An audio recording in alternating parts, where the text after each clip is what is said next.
prisión preventiva es una medida cautelar, o sea, es una medida que toman los jueces a la hora de un juicio para garantizar que la persona que está siendo juzgada no huya del país o huya del estado donde está siendo juzgada, que no vaya a atacar a víctimas o que vaya a atacar a testigos, para que haya control sobre este juicio, ¿no? Entonces, la prisión preventiva implica privarlo de su libertad, meterlo a la cárcel antes de que sea declarado culpable. Así es. Cuando empieza esta figura en el sexenio de Enrique Peña Nieto, se pone en la Constitución con un catálogo de 6 delitos, si no me equivoco. En la actual administración aumenta en 14 o 19, la mayoría de ellos, digo, antes eran como homicidios dolosos, todo, se añade secuestro, desaparición forzada de personas, delitos que tienen que ver con hidrocarburos, por ejemplo, delitos que tienen que ver con corrupción, lo cual es importante porque entonces esto se vuelve una medida tal vez para ejercer violencia política en contra de opositores. Y hay ahora un amplio catálogo de delitos con el que se podría aplicar esta medida, perdón, la prisión preventiva, la oficiosa, ahorita vamos a hablar sobre la distinción, y nada más enfatizar que es una medida que, de acuerdo a la ley, debe ser usada como último recurso, pero ha sido abusada. Se manejan los datos que el 40% de las personas que están en las cárceles en México actualmente no se les ha dictado sentencia, o sea, están en las cárceles sin que sean culpables necesariamente, y esto se debe a esta figura, ¿no? Entonces es una figura que vale la pena analizar. Y sobre ello hay dos, estamos con la prisión preventiva oficiosa y la prisión preventiva justificada. René, ¿tú qué opinas de este concepto y si nos puedes ayudar con la diferencia entre las dos prisiones preventivas? Claro, hay que señalar que la prisión preventiva oficiosa surge durante el sexenio de Felipe Calderón en el contexto de la lucha contra el crimen organizado, incluso el tema del arraigo, por ejemplo, ¿no? Otra figura también muy controversial. Hay que distinguir que la prisión preventiva es esa medida última en la cual se te restringe tu libertad, ¿no? Como ya muy bien explicaste, de manera me parece muy amplia. Cuando te dictan una prisión preventiva, pues es evidentemente la última medida que un juzgador tomará, porque nos señala la Constitución, pues tiene 3 objetivos: salvaguardar a la víctima, salvaguardar a la comunidad y evitar lo que en abogañol decimos la sustracción de acción de la justicia. ¿Qué significa esto? Pues que te vayas durante el proceso, ¿no? Ahora bien, ¿cuál es la diferencia entre la prisión preventiva oficiosa y la prisión preventiva justificada? La oficiosa es aquella que dependiendo del delito que el Ministerio Público te está imputando, ¿qué significa eso? Del delito al cual se te está acusando, pues dependiendo de ese catálogo que establece la Constitución, nuestra Constitución Federal en su artículo 19, pues si te están imputando alguno de esos delitos, significa que se te impondrá la prisión preventiva de manera oficiosa. O sea, pues como decimos coloquialmente, en automático. Y la prisión preventiva justificada es cuando, pues bueno, existen elementos para presumir que el imputado puede ser un peligro para la víctima, puede ser un peligro para la comunidad o los que intervienen en el proceso, o que existe la posibilidad de que se sustraiga, ¿no? O sea, de que pues pueda fugarse durante el proceso. Esas serían las dos distinciones de estas medidas, ¿no? Sin embargo, creo que para materia de este programa entraremos en discusión de una sola. Sí, y decir, es importante entender y discutir sobre este tema por dos motivos, ¿no? El primero es que ninguno de nosotros, usted que nos está viendo, ni nosotros somos exentos de ser juzgados o de ser tratados bajo esta medida. Si nos llegan a imputar algún delito de los 19 que está allá, pensando en homicidios, pensando en secuestros, aunque seamos o no culpables, hay la posibilidad de que se nos prive de nuestra libertad por esta figura, ¿no? Entonces, vale la pena todos estar enterados que esto existe dentro de nuestro sistema jurídico, porque estamos dentro de la posibilidad de ser privados de nuestra libertad injustamente, ¿no?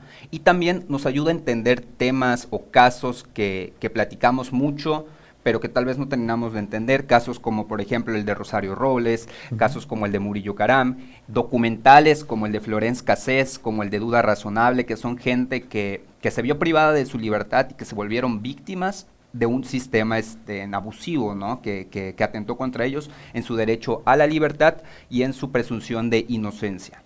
Entonces, ahora que entendemos un poquito qué es la prisión preventiva, vale la pena preguntarnos si es buena o mala, porque si bien hay una corriente jurídica que dice que está mal porque va contra los derechos humanos, vemos también que el gobierno federal ha defendido esta medida y ha pedido, de hecho, públicamente, aunque esto representa una presión injusta sobre los ministros de la Suprema Corte, les ha pedido que, no que legislen, ¿no?, pero que interpreten la Constitución en un sentido de que se mantenga esta figura.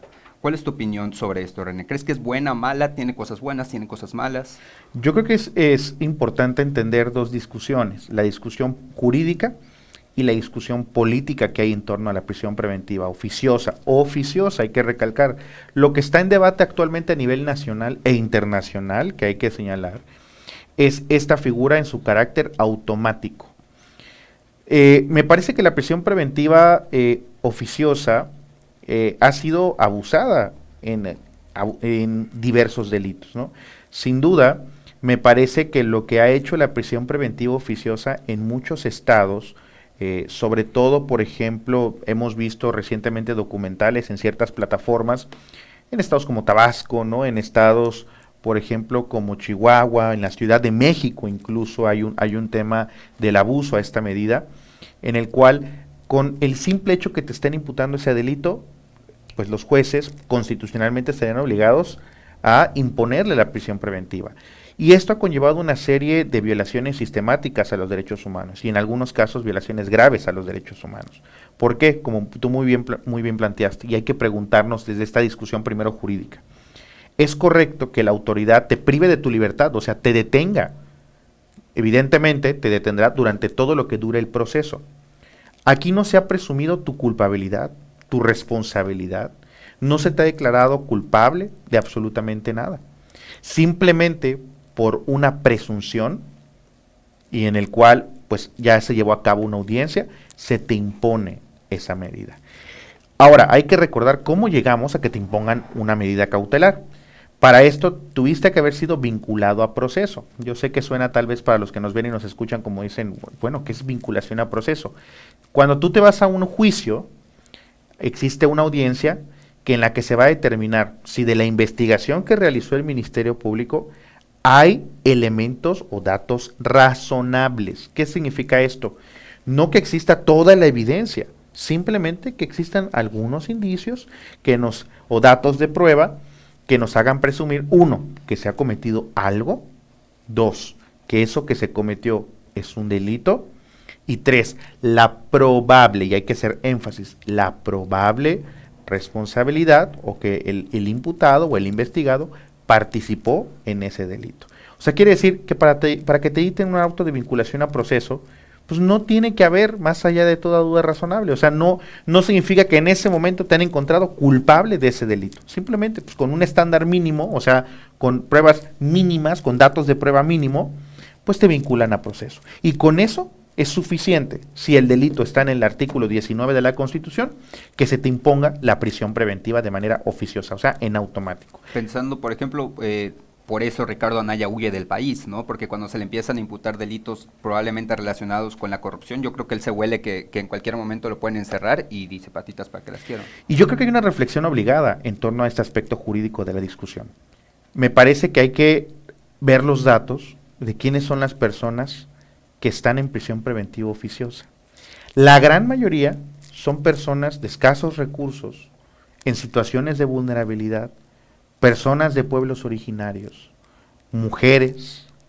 Entonces, quiere decir, no es una medida que ha resultado proporcional o efectiva en el combate a la delincuencia. Tanto es así, que si nosotros vemos desde el sexenio de Felipe Calderón a la actual administración federal, pues no ha servido de nada en el tema de la atención de la seguridad pública. Es una falacia argumentativa decir que la prisión preventiva oficiosa nos ayuda a combatir la inseguridad. Lo que nos ayuda a combatir la inseguridad es la impunidad, disminuir la impunidad, hacer los procesos judiciales efectivos, que la gente vuelva a retomar la confianza en las instituciones como los ministerios públicos, como los jueces, como los magistrados. Eso te ayuda a combatir la inseguridad, pero no una prisión preventiva oficiosa, o sea, un encarcelarte de manera temporal hasta en tanto se resuelve tu asunto. Veamos los casos que hay. Personas que llevan 17 años, 15 años, 10 años en prisión preventiva oficiosa. En ese sentido, me parece que es sistemático cómo la prisión preventiva oficiosa vulnera derechos humanos de manera sistemática. Y solo porque se presume que has cometido un delito. Y eso, como tú muy bien dijiste, ¿cuál es el grave riesgo? Cualquiera puede salir el día de mañana, estar yendo a su trabajo, estar en su domicilio y llega de la nada la autoridad ministerial. Y te acusan de alguno de los delitos que estén involucrados en el artículo 19 constitucional. Y con independencia de eso, hemos visto cómo jueces, es más, como les acabo de explicar con el tema de la vinculación a proceso, hay jueces que ni siquiera analizan la razonabilidad de los datos de prueba. Dictan el auto de vinculación a proceso y vámonos. ¿Por qué? Porque lamentablemente hemos creado una sociedad y hemos consolidado, que es lo que más duele, una sociedad que ve en la prisión preventiva una efectividad de justicia. No estamos impartiendo justicia en ese momento. La prisión preventiva oficiosa no es una declaración de culpabilidad, ni solamente los culpables llegan, como les han dicho, ¿no? O me parece que en la sesión de la Suprema Corte, cuando se discutió ese tema hace unos días, decían, es que, y una ministra hizo un desafortunado comentario, es que los delincuentes tienen que estar en la cárcel. A ver, pero hasta ese momento, nadie ha decretado su responsabilidad, su culpabilidad. Entonces creo que hemos tenido esta parte. Y con relación a la cuestión política, sin duda, no dudo que exista una utilización política de la justicia. Lo hemos visto, no en este sexenio nada más, decir lo que ha sido nada más en este sexenio es tener una corta visión. Todos los anteriores, todos los presidentes de la República llegan y pareciera que se ha vuelto una tradición política de perseguir a alguien de la anterior administración. Sí. Entonces, y perseguirlo, y le imputan delitos que sean graves para que tengan una prisión preventiva oficiosa. Me acabas de decir un caso, ¿no? El caso, por ejemplo, de Rosario Robles. En ningún momento se encontró culpable de nada. Estaba en prisión preventiva nada más. Pero ya tenemos, por ejemplo, el caso del actual fiscal general de la República, de su cuñada, cierto, que estaba en prisión preventiva oficiosa. Sí. A pesar de ser una señora de la tercera edad, que simplemente estaba auxiliando a su esposo que estaba pasando en un aspecto médico grave y la acusaron de homicidio doloso. Y entonces, díganme si esa figura resulta efectiva. Me parece que no.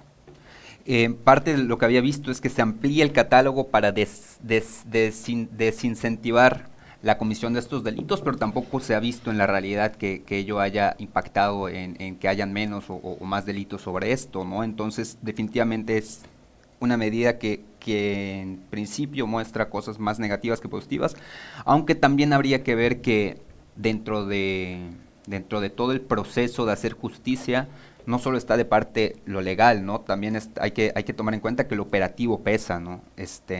Los ministerios públicos, las fiscalías, recurren a estas medidas para cumplir su trabajo, porque ellos tienen un objetivo que cumplir, ¿no? Tal vez desde un enfoque jurídico de abogados las formalidades vayan a importar, pero desde un punto de vista, desde alguien que tiene que procurar la justicia o hacerla valer en la calle,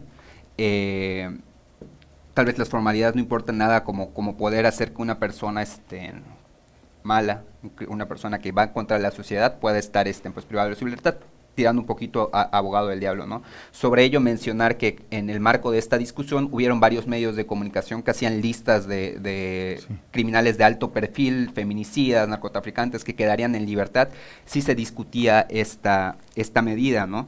Entonces, bueno, ya quedamos si es buena o mala. Yo igual coincido en que tiene aspectos más negativos que positivos, pero también entiendo que desde un punto de vista de procuración de justicia o de la justicia de calle, no de juzgados, puede ser una medida que sea útil dadas las condiciones que hay en el país.